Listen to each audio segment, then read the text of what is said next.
Hello friends, இது வந்து மண்டேக்கான video தான். சாட்டர்டேவே நான் பொருள்லாம் வாங்கின்னு வந்துட்டேன்னு சொல்லிவிட்டு உங்களுக்கு நான் வீடியோ அப்லோட் பண்ணியிருப்பேன்.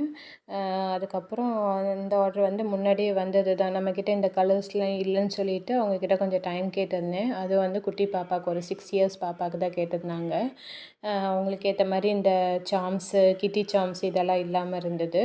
சரின்னு வாங்கிட்டு வந்ததுக்கப்புறம் அவங்களுக்கு தான் ஃபஸ்ட்டு செய்ய ஆரம்பிச்சிட்டேன். ஒரு 5 ப்ரேஸ்லெட் கிட்டே கேட்டிருந்தாங்க.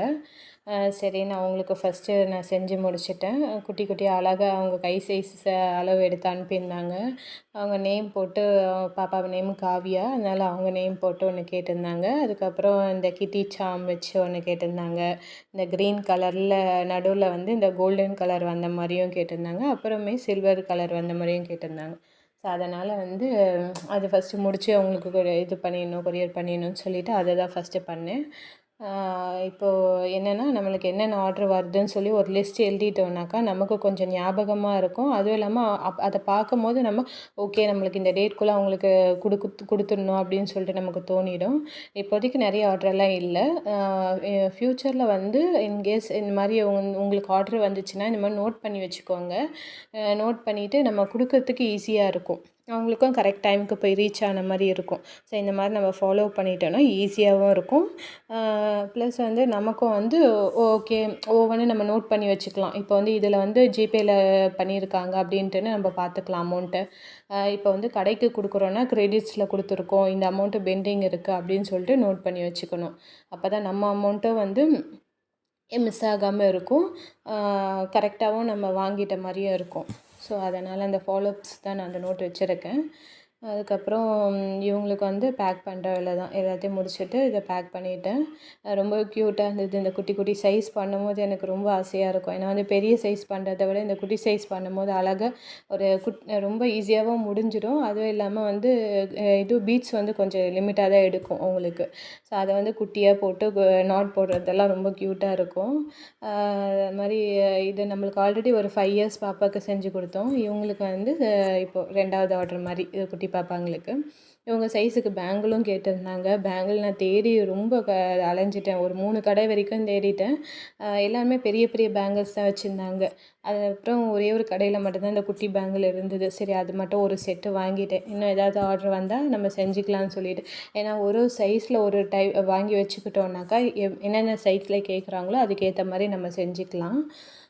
அதுக்காக வந்து நான் இந்த பேங்கிள்ஸை கொஞ்சம் கலெக்ஷன் வாங்க போகணும். இது வரைக்கும் தான் நான் இப்போதைக்கு வாங்கியிருக்கேன். பேங்கிள்ஸ்க்குன்னு தனியாக போகணும். என்னென்னா நம்ம இது ப்ரேஸ்லெட் கூட சீக்கிரமாக செஞ்சிடலாம். ஆனால் இந்த பேங்கிள்ஸ் செய்கிறது தான் கொஞ்சம் கஷ்டம், டைம் எடுக்கும். நம்ம இந்த ஒரு பேங்கிள் செய்கிற டைமுக்கு வந்து நம்ம 10 ப்ரேஸ்லெட் செஞ்சிடலாம். அந்த மாதிரி டைம் கணக்கு எடுக்கும். ஓகே, ஆனால் அது கொஞ்சம் லிமிட்டாக தான் போகுது. பேங்கிள்ஸ் அவ்வளோவாலாம் ரொம்ப போகிறது கிடையாது.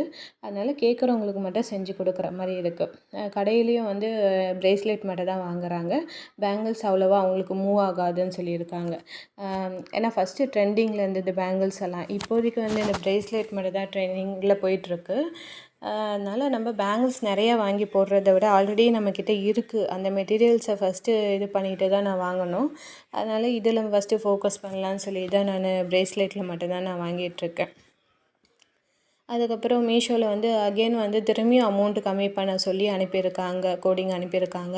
அதை நான் பார்த்ததும் நான் செஞ்ச ரேட்டுக்கு எனக்கு கட்டுப்படி ஆகலை. அதாவது நான் மீஷோவில் வந்து ஓரளவுக்கு ரீசனபிளாக இருக்கும்னு பார்த்தேன். ஆனால் ரொம்ப லோ ரேட்டுக்கு எடுக்கிறாங்க. ஆனால் அவங்க டெலிவரி சார்ஜை கம்மி பண்ணால் பரவாயில்ல. ஆனால் வந்து அதையும் அதே ரேட்டில் வச்சுருக்காங்க. நம்மக்கிட்டேருந்தும் ரொம்ப கம்மி ரேட்டுக்கு அவங்க எதிர்பார்க்குறாங்க. அதனால் மீஷோவில் போடுறதுக்கு முன்னாடி கொஞ்சம் யோசிச்சுக்கோங்க. ஏன்னா அதில் நமக்கு பெருசாக லாபமே இருக்காது. நம்ம அதை வந்து வெளியில் கூட விற்றுடலான்ற மாதிரி இருக்குது எனக்கு. அவங்களுக்கு கூட நம்மளுக்கு கொஞ்சம் ப்ராஃபிட் வைக்கிற மாதிரி இருக்குப்பா. ஆனால் வந்து மீஷோவில் நமக்கு போட்ட ரேட்டே வருமானு தெரியல. அதனால் போட்டு வச்சுருக்கேன். ஸோ ஆனால் கட்டுப்படி ஆகாத மாதிரி தான் இருக்குது. இது வேறு ஆப் பற்றி எனக்கு தெரியல, ஃப்ளிப்கார்ட்டு, அமேசான்லாம். பட் இதில் வந்து நம்ம போடுறது நீங்கள் ரொம்பவே யோசிச்சுட்டு அந்த ப்ராடக்ட் அப்டேட் பண்ணுறதா இருந்தால் பண்ணுங்கள். ரேட்டும் நீங்கள் பார்த்துக்கோங்க. ஏன்னா வந்து ஆஃபர் டைம்னால் அவங்க வந்து இன்னும் ரேட்டு கம்மி பண்ணிகிட்டே இருக்காங்க. அவங்க ஆஃபர் போடுறாங்கன்னா நம்மக்கிட்டேருந்து ரேட்டு வந்து ரொம்ப கம்மி பண்ணிகிட்ருக்காங்க. மேபி லாஸாக கூட வரலாம். ப்ராடக்ட்டில் வந்து நமக்கு ரிட்டர்ன்ஸ் அந்த மாதிரிலாம் வந்துச்சுன்னா லாஸ் நம்ம பார்க்குற மாதிரி இருக்கும். ஸோ அதனால் யோசிச்சுக்கோங்க. ஓகே ஃப்ரெண்ட்ஸ், வீடியோ பிடிச்சிருந்தால் லைக் பண்ணுங்கள், சப்ஸ்கிரைப் பண்ணி வச்சுக்கோங்க, பெல் ஐக்கானை கிளிக் பண்ணி வச்சுக்கோங்க. பாய்.